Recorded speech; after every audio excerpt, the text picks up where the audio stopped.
Okay. Hi, we're Group 2. I'm Melissa Carrion. I'm Michelle Dennis. I'm Anna Hartwell. And I'm Max Mendez. We started off with a goal to finding a practical approach to group communications. We already had the advantage to being in a class that was instructing us on how to approach a project such as this one with the system. Our first communication was by email. But once we made our first initial introductions, we started texting like crazy. We set up a time and a place on campus to meet face to face. Take a few minutes to get better acquainted with our group members before focusing on the task. In forming the secondary group motto, we had been brought together to achieve a goal and we wanted to solve a problem. We began by committing to operate in a climate of support rather than defensiveness, as we learned from the text. Our plan of action was off to a start. We knew we had to facilitate an effective team by having clear, elevating goals, a results-driven structure in order to have an efficient, organized, and structured method of achieving team goals within the time frame that we needed to work in, such as setting a timeline since we knew we had a very quick deadline, and also planning ahead. We started out by researching online and by exploring the campus options with the student union and the communications department. We were offered volunteer opportunities at the communications lab and on enrollment day, but these were not really fitting our time needs well. At first, we were trying to find a way to work in our lunch breaks on Tuesdays and Thursdays when we were all on campus, but that was problematic as we were very little times common that were available between classes. We were able to find a time that worked where I was able to step out of a class and meet with the other group members to do introductions and finalize our group activity. All of our group's frustrations really rooted and came out of not having easy schedules to work with. It was very difficult for us to make time to meet and discuss plans with everyone being in class or having very tight work schedules. On top of that, we needed to make time to also volunteer. So we really had to work together to create a supportive climate and consider everyone else when making plans. We found some of our options could work, but we kept looking because we thought that we could find something that might work even better. We did a lot of texting, going back and forth. A whole lot of texting. So many text messages. Trying to figure out how can we make this work. I actually reached out to some event coordinators on campus, and that led me to the American Society of Cancer. They were actually hosting a fundraiser on campus at the Pioneer Stadium, and I got in contact with one of the coordinators on our campus, Brittany Yetter, and she was really good at getting back to me, and so we found out that, and it was what we stuck to. It was awesome. The problem we helped solve was supporting the Relay for Life American Cancer Society. And what the Relay for Life is an overnighter fundraiser held by the American Cancer Society in more than 20 countries. Teams sign up to fundraise money and participate in the walkathon to raise money for cancer research and patient recovery centers. We reached an immediate consensus. If we can get into this Relay for Life event, we would definitely do that.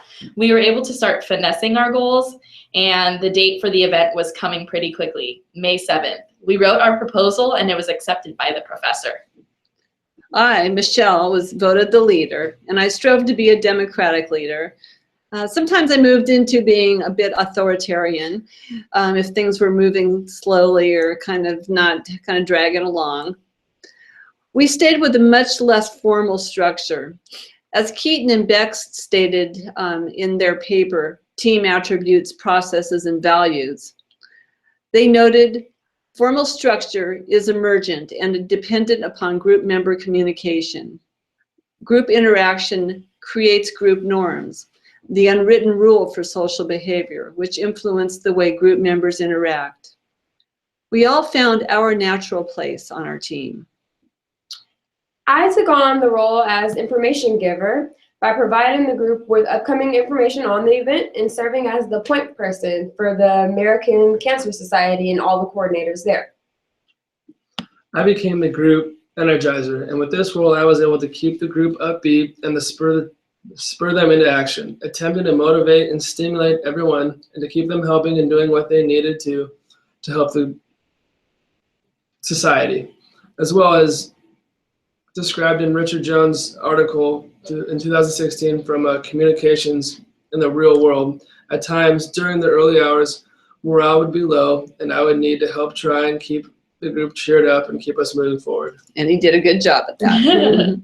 And I, Alyssa, was the group harmonizer. Although conflict is sometimes good for groups, my group didn't have many disagreements. However, I was there to make sure we kept it at a minimum.